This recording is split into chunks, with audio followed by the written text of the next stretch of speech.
종으로 내어주어 순종하게 하면 너희 순종하는 그 사람의 종이 되는 줄을 너희가 알지 못하느냐. 혹은 죄의 종으로 사망에 이르고 혹은 순종의 종으로 의에 이르느니라. 그러나 하나님께 감사하리로다. 너희가 죄의 종이었으나 너희에게 전달된 교리의 그 틀에 마음으로부터 순종하고 이로써 죄로부터 해방되어 의의 종이 되었느니라. 너희의 육신이 연약함으로 내가 사람들의 관례대로 말하노니 전에 너희가 너희 지체를 부정함과 율법에게 종으로 내주어 불법에 이른 것 같이 이제는 너희 지체를 의에게 종으로 내주어 거룩함에 이르라. 너희가 죄의 종이었을 때에는 의로부터 자로웠느니라. 그런즉 너희가 지금은 부끄러워하는 그 일들 안에서 그때에 무슨 열매를 얻었느냐. 그 일들의 끝은 사망이니라.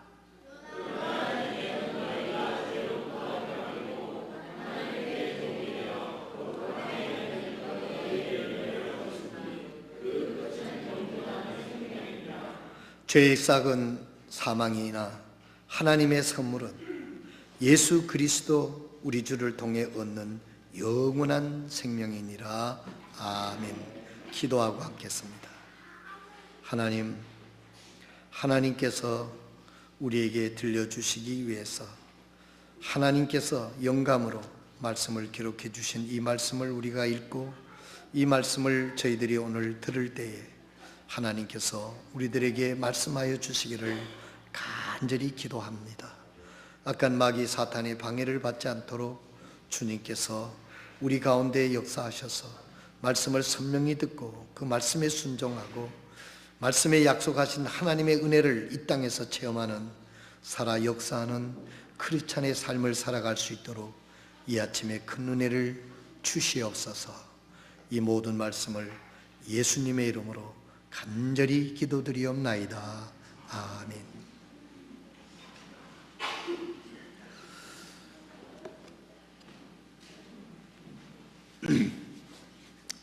우리 몸은 하나님께서 주신 것입니다.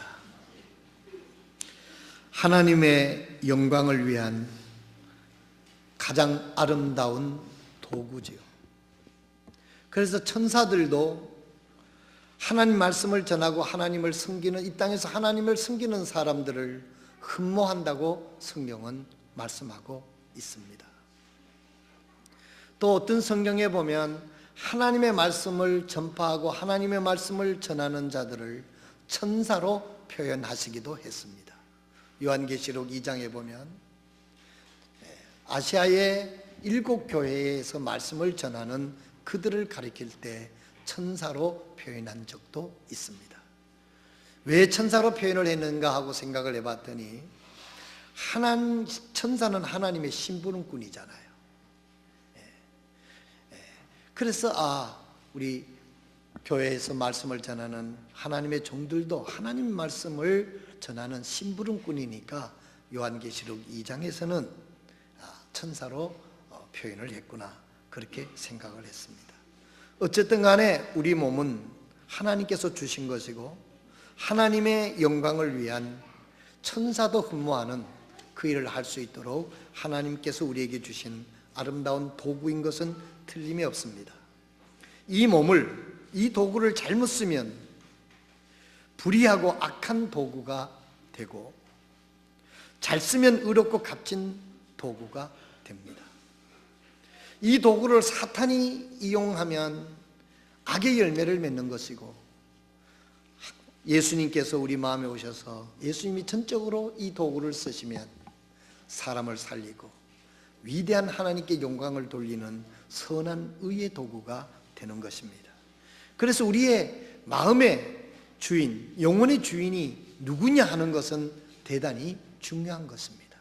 우리가 예수님을 나의 구주로 영접했었을 때 구주로 영접했다고 하는 의미는 예수님이 내 영혼의 모든 것의 주인이라 하는 사실을 인정하고 예수님을 나의 주인으로 받아들이는 것입니다. 옛날에 성경이 쓰여졌을 때는 주인으로 모신다고 하는 말씀이 오늘 이 시대보다는 더 심각하게 잘 받아들여질 것 같아요. 왜냐하면 그때는 노예 제도가 있었던 사회였기 때문에 노예가 팔려가기도 하고 그 주인에 의해서 죽기도 하는데 주인이 굉장히 중요했거든요.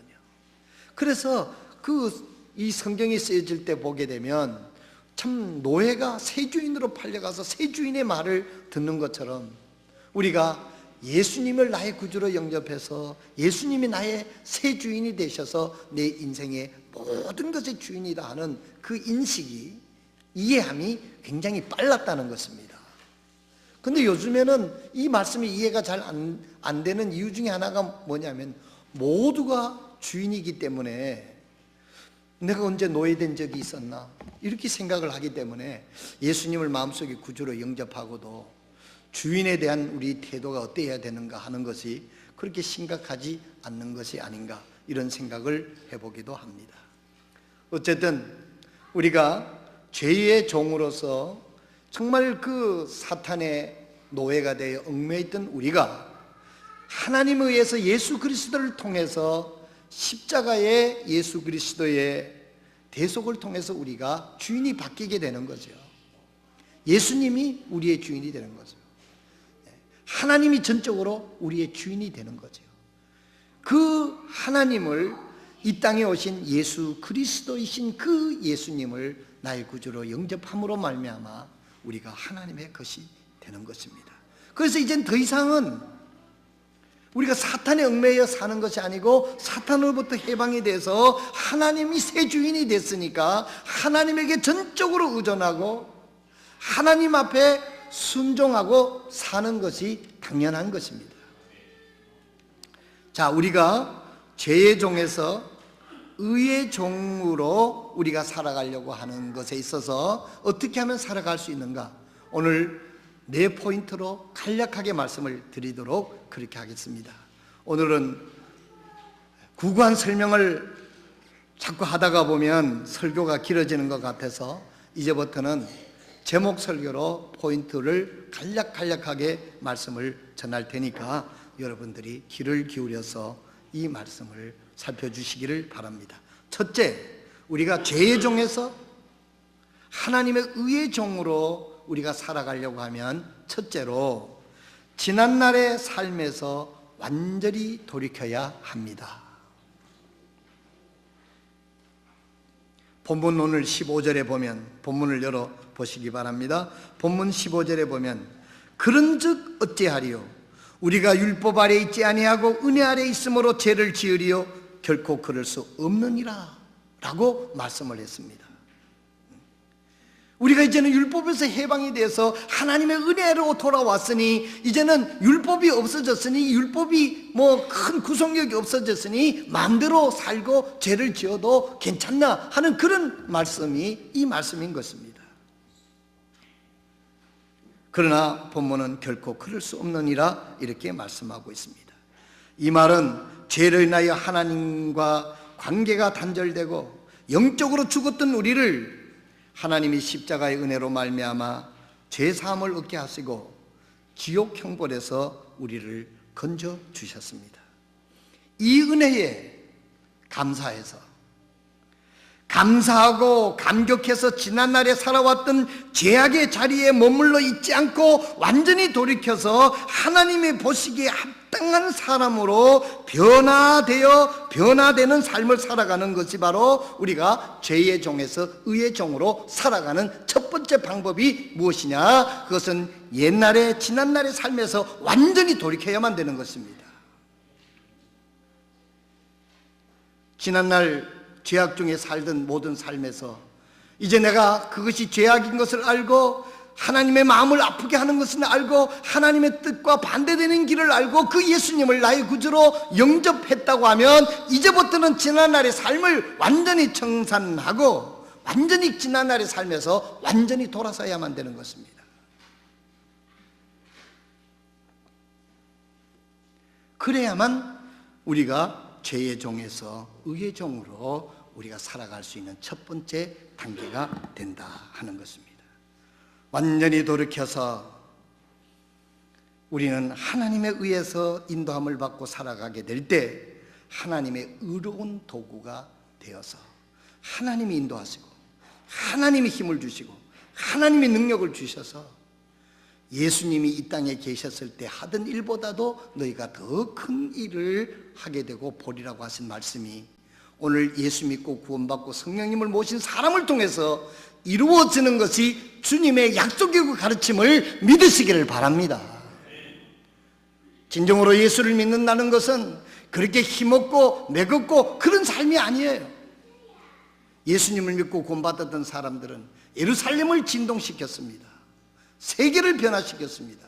그들의 힘이 아니었고 그들 속에 있는 예수 그리스도의 삶을 따랐을 때, 지난날의 삶을 청산하고 그 주님을 따라갔을 때, 따라 살았을 때 하나님께서 그들을 의의 도구로 사용하셔서 이러한 위대한 역사를 이루신 것을 믿으시길 바랍니다.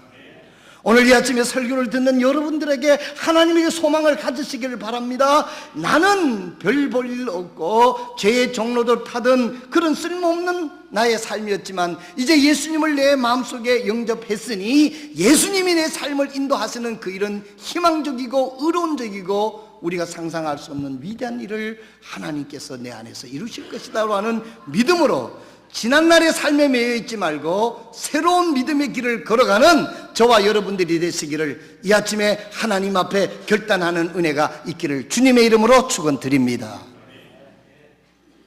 두 번째로, 우리가 죄의 종에서 의의 종으로 우리가 살아가려고 하면 하나님의 뜻에 온전히 순종해야 합니다. 그래야 하나님의 손에 붙들림을 받을 수 있는 거죠. 여러분, 저는 요즘에 그 야구 볼 시간이 없어서 그런데 요새 롯데가 어떻게 되돌아가는지 잘 모르겠습니다. 잘 하고 있나요? 아무도 나처럼 안 보는구만. 그 야구가요, 우리가 볼 때는 9명이 막 나가가지고 이렇게 하는 것 같지만은요, 사실은 따지고 보게 되면 그 감독의 작전이 얼마나 중요한지 모릅니다. 그게 아주 그 야구의 이야기를 들어보면 감독이 어떻게 투수를 교체하고 이렇게 하느냐에 따라서 게임이 달라지는 것처럼 그 팀의 핵은, 머리는 누구냐면 감독입니다. 제가 이 말씀을 드리는 것은 우리가 죄의 종에서 의의 참 도구로 쓰임을 받으려고 하면 우리 마음속에 모신 예수님의 말씀에 전적으로 순종해야 돼요. 감독이 지시를 했는데 어디 투수가 이렇게 던지는데 제가 볼 때 그 순간이 제일 나는 미안해. 감독이 투수 교체하러 올라가잖아요. 이래면서 올라가더라고. 이래면서 올라가가지고 공을 빼서 공 던지던 사람 참 감독도 할 짓이 아니다. 한 번 더 던져보고 싶은데 감독이 올라와서 손을 내미니 어떻게 올라가는 사람도 그 손을 내밀어서 공을 딱 받아가지고 내려가는 그 투수는 내려가야 되는 거예요. 거기서 안 내려가고 던지겠다고 그런 투수 봤어요, 여러분? 없습니다. 예를 들어서 박영근 형제가 이제 4번 타자로 나가려고 막 휘둘리고 있는데 아니야 원영이 나가 이러면 그럼 원영이 나가야 되는 거야. 그런데 자기가 4번 타자로 아니요 내가 던질 거예요. 그런 선수들 아무도 없습니다. 그것은 감독의 절대적인 그런 권위를 가지고 그 팀을 운영하는 겁니다. 우리가 죄의 종에서 의의 종으로 쓰임 받으려고 하면 우리의 마음속에 오신 예수님에게 전적이 순종해야 예수님이 작품이 나온다 이 말이에요. 예수님을 영접하고 주여 주여 하면서 예수님 말씀에는 귀를 기울이지도 않고 그 얘기를 그냥 하는 말이지 하고 순종하고 귀를 기울이지 않는다고 하면 우리가 죄의 종에서 의의 종으로 쓰임받을 수 없다는 사실을 오늘 이 아침에 다시 한번 우리의 마음속에 새길 수 있는 시간이 될 수 있기를 바랍니다. 16절에 보니까 너희 자신을 누구의 종으로 내어주어 순종하게 하면 너희가 순종하는 그 사람이 종이 되는 줄을 너희가 알지 못하느냐? 혹은 죄의 종으로 사망에 이르고 혹은 순종의 종으로 의에 이르느니라. 너희 자신을 종으로 들여 누구에게 순종하든지 그 순종함을 받는 자의 종이 되는 줄을 너희가 알지 못하느냐라고 했습니다. 여러분 마음속에 예수님이 여러분들의 구주가 되셨다면, 의의 종으로 쓰임 받으려고 하면 예수님의 말씀에, 그 하나님의 뜻에 온전히 순종하는 은혜가 여러분들에게 있기를 바랍니다. 이 말씀은 우리의 생각과 감정과 행동을 하나님의 말씀에 순종하느냐, 아니면 이 세상과 죄악에 순종하느냐에 따라서 의로운 도구로 사느냐, 아니면 불의의 도구로 사느냐 하는 결정이 이루어지는 것을 뜻하고 있습니다. 이 세상의 수많은 지식과 인연과 쾌락들이 우리를 손짓하고 유혹합니다. 이러한 때 하나님의 말씀에 순종하고 살면 이 세상이 아무리 유혹하고 우리를 오라고 손짓해도 미혹되지 않고 진리에 속한 사람이 되고 의로운 사람이 되고 하나님께서 축복하는 사람이 되며 일평생 하나님의 의로운 도구로 쓰임받게 될 것을 확실히 믿으시길 바랍니다. 제가 이 얘기를 안 하려고 했는데 자꾸 성지순례 갔다 온 얘기를 하게 되는데요. 여러분, 이스탄불이 98%가 이슬람이라고 돼 있지 않습니까? 이슬람. 그런데 아시아의 7교회가 터키에 다 있었어요. 바울 사도의 고향이에요. 방주가 터키에 있는 산 아라라산에 그 방주가 섰던 곳이 그것도 터키에 있더라고요. 일찍이 이 터키에는 기독교가 들어갔습니다. 3세기에 콘스탄틴 황제가 로마를 제패하고 관용령을 내리고 동로마와 서로마가 갈라질 때 이스탄불이 콘스탄티노플로에서 비잔틴 문화가 이루어졌습니다.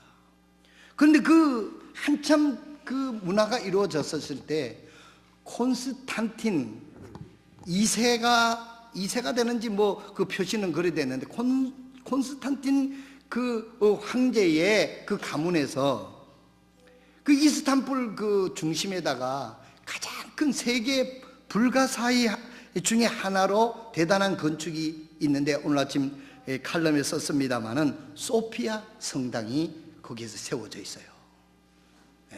그리고 그 다음에 그 오스만 투르크가 1450년에 완전히 터키를 점령하고 그 앞에다가 이스탄불에서는 왕을 술탄이라고 합니다. 술탄. 왕이 세운 게 이 이슬람 사원이요. 이 뾰족한 표시가 있잖아요. 그게 왜 표시가 있느냐 봤더니 거기에 올라가 가지고 사람들이 예배 시간을 알리는 거예요. 그래서 들어봤더니 개척교회는 뿔이 2개, 조금 큰 교회는 4개. 근데 여기 이 소피아 성당을 비교해가지고 더 큰 성당을 지으려고 오스만 투르크가 지은 그 성당이 뾰족탑이 6개나 됩니다. 그 세계에서 유일한 거죠. 그 맞은편에 소피아 성당이 들어선 거예요. 그런데 이 성당 높이가 56m 한번 생각해 보세요. 들어가서 봤는데 자 동까지 높이가 56m예요. 어마어마한 건물이에요. 그 위에다가 전부 다 금칠을 하고 성화에다가 전부 다 금을 칠했는데 금이 40톤이나 들어갔대요. 그래가지고 그 다음에 오스만 투르크가 그걸 점령을 해가지고 그걸 소피아 성당을 자기들의 이슬람 사원으로 쓰기 위해 그 위에다 해치를 다 한 거예요. 해치를 다 해. 그러다가 돈이 좀 부족하니까 해치를 끌고 내가지고 거기 금가루잖아요. 금가루를 뜯어가니라고 조금 훼손이 됐는데 그래도 아직까지 원형도로 보존이 돼 있는데 가이드가 해설하기는 40톤이 금이 거기 들어가요. 칠을 했다는 겁니다. 그런데 지금은 성당도 아니고 이슬람 사원도 아닙니다. 이 드루크 뿔이 6개 되는 그거는 지금 이슬람 사원으로 쓰는데, 이 소피아 성당은 그냥 관광용품 박물관으로 돼 있어요. 이슬람 사원도 아니고 성당도 아니고 사람 관광객들을 위해 가지고 세계 7대사에 불과한 그런 건물이다 해가지고 관광용으로 하고 있던 것입니다. 제가 오늘 여러분들에게 말씀을 드리는 것은 3세기에 일찍이 1세기에 기독교가 들어가고 아시아 7교회가 있으니까 3세기에 세계에서 가장 큰 성당을 지을 수 있도록 기독교가 왕성했던 그곳에 왜 지금은 이스라엘이 98%나 차지하게 됐는가 하는 것에 대해서 생각을 우리 목사님들하고 많이 했습니다. 그것은 지난번에도 말씀을 드렸습니다마는 그리스도인이, 기독교인이, 교회가 교회답지 못했기 때문에 그런 결과를 초래하게 됐다는 것입니다. 하나님에게 순종하지 아니하고 하나님 말씀에 순종하지 아니하고 왕이 권력을 잡고 사람의 생각을 막 청구를 하다 보니까 하나님과 동떨어지게 된 거예요. 하나님의 교회가 된 게 아니라 사람의 교회가 돼버린 겁니다. 성령이 떠나버렸습니다. 무능한 교회가 돼버리고 말았습니다. 오스만 트루크에서 완전히 점령되고 말았습니다. 여러분, 이것을 하나의 역사의 교훈으로 삼으면서 내 자신과 우리의 가정과 우리 교회와 이 나라를 우리가 한번 생각해 보자는 것이죠. 우리가 죄의 종에서 의의 종으로 가장 계속적으로 쓰임을 받으려고 하면 우리가 어떻게 해야 되느냐? 하나님의 뜻에 전적으로 순종하지 아니하면 우리라고 소피아 성당처럼 되지 않으라는 법이 어디 있습니까?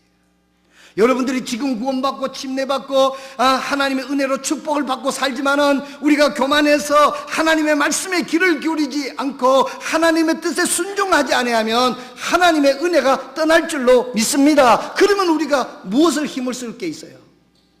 나약한 우리지만 예수님이 오셔서 우리가 하나님의 뜻에 순종할 때 주님이 우리 가운데서 일할 때 놀라운 역사가 있는 줄로 믿으시기를 바랍니다. 그래서 우리가 정신 차려야 돼요. 지금 뭐 조금 살게 됐다고 믿음이 있다고 우리가 그렇게 나태해야 될 때가 아니라는 것입니다. 이럴 때 더욱 하나님을 찾고 하나님 말씀에 순종하고 귀를 기울 때 하나님이 우리를 의의 도구로 쓰시는 그런 은혜가 저와 여러분과 우리 교회에 있기를 주의 이름으로 축원드립니다. 우리의 가정을 돌아봐야 돼요. 하나님의 말씀을 듣고 하나님 뜻에 순종하기 위해서 몸부림을 치고 눈물이 있고 아습이 있고 가슴을 뜯는 그런 것이 있어야 되는 것입니다. 오늘 우리들에게 이 시대에 이런 것들이 좀 부족합니다. 그 다음째, 우리가 죄의 종에서 의의 종이 되려고 하면 세 번째로 우리의 몸을 의롭게 사용해야 합니다.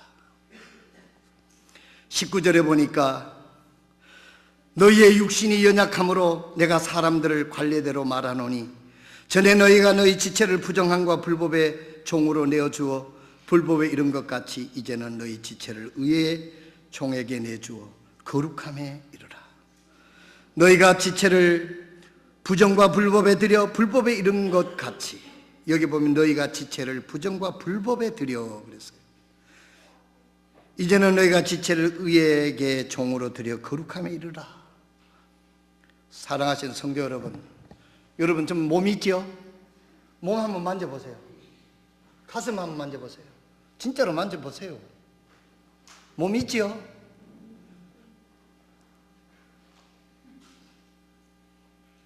지금 이 몸을 여러분은 어떻게 들여서 하나님께 영광을 돌리고 있습니까?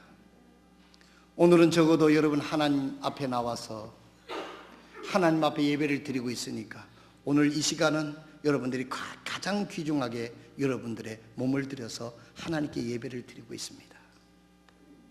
말씀해 보니까 너희 지체를 부정과 불법에 들여 불법에 이른 것 같이 우리의 몸을 의롭게 사용해야 된다는 그런 뜻입니다.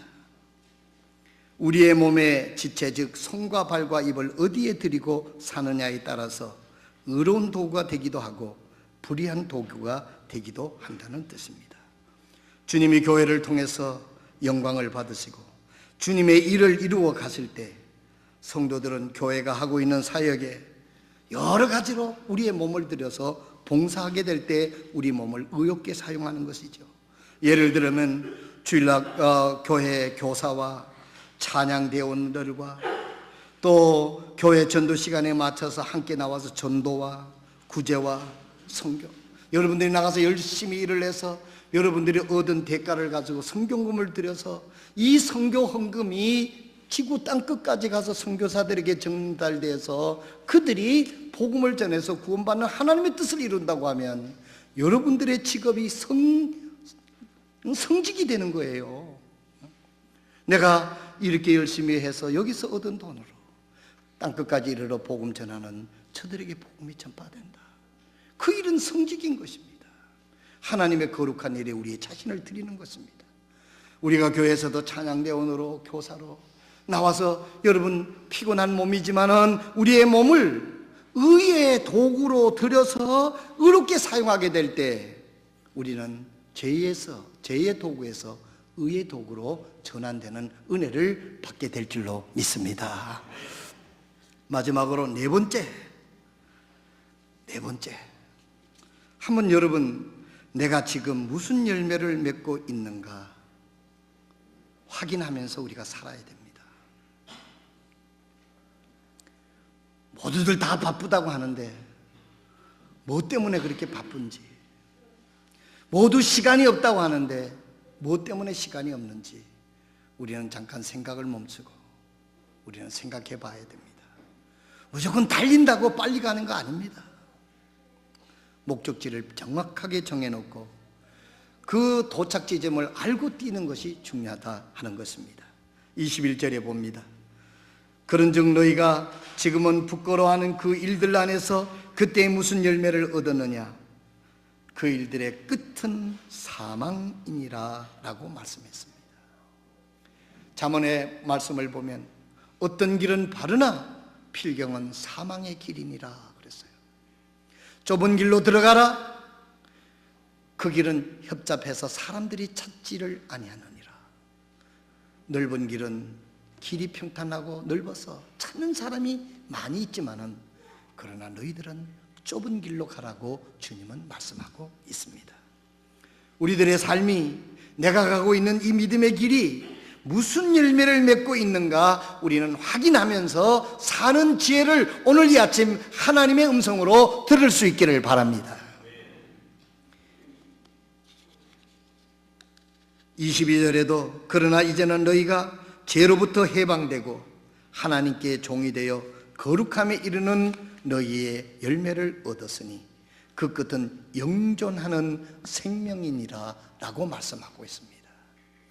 하나님께서 여러분들을 통해서 구령의 열매가 맺혀지고 전도의 매체가 맺혀져서 참 생명을 맺고 있는 그런 삶에 우리들의 몸이 들여지는지 우리 자신을 증명해보고 점검해 보자고 하는 사실인 것입니다. 여러분, 매일 전도 시간에 나온다고만 해서 하나님께 우리의 몸을 의롭게 사용하는 게 아닙니다. 좋은 열매를 맺는다는 뜻은 아닙니다. 여러분들이 나가서 거기 가서 선교터입니다. 거기 가서 열심히 일을 합니다. 그 일의 결과를 통해서 선교가 이루어지고 복음이 전파되는 그런 결과를 맺게 된다고 하면 앞서서 말한 대로 그건 성직인 거예요. 목사가 강단에서 설교를 하는 것이나 여러분들이 나가서 직장에서 열심히 일을 하는 것이나 하나님이 볼 때는 같다는 뜻입니다. 우리 지금 말씀을 드리는 것은 내가 지금 무슨 열매를 맺고 있는가 하는 것을 살펴보라는 사실인 것입니다. 주님을 믿고 거듭난 후에, 내가 예수를 믿고 거듭난 후에 주님 보시기에 거룩하고 성결하여 주님의 몸된 교회와 복음 전파를 위해 좋은 열매를 맺으면서 나는 살아가고 있는가? 우리의 자신을 살펴봐야 돼요. 그리고 매일 어떤 열매를 맺고 있는지 우리의 삶을 살펴보면서 하나님께서 우리를 일평생 하나님이 쓰시는 거룩한 도구로 우리가 하나님의 손에 쓰여지는 인생이 다 되시기를 주님의 이름으로 축원드립니다. 오늘 아침 죄의 종에서 의의 종으로, 그것은 우리의 주인이 바뀌었다는 것입니다. 전에는 사탄이 내가 주인이었다면 이제는 예수님이 나의 주인이 되었고, 그 주님 앞에 주님이 나를 쓰실 수 있도록 주님의 말씀에 순종하고 의로운 삶을 살고 지난 삶에서 완전히 돌이키며 우리가 의의 도구로 쓰임을 받게 될 때, 드려지게 될 때 하나님이 우리를 통해서 생명을 살리고 하나님의 생명이 넘쳐나는 하나님의 자녀의 삶을 이 땅에서도 살아가게 될 줄로 믿습니다. 오늘 이 은혜가 여러분 마음속에, 여러분 생활 속에 이루어져서 여러분들에게 하나님의 손에 들려져서 의의 병기가 되고 의의 도구가 되어서 하나님이 여러분을 아끼고 사랑하고 귀히 쓰는 그러한 하나님의 자녀의 삶을 살아가기를 주님의 이름으로 축원드립니다. 기도하겠습니다. 우리 이 시간 다 같이 일어나셔서 하나님 앞에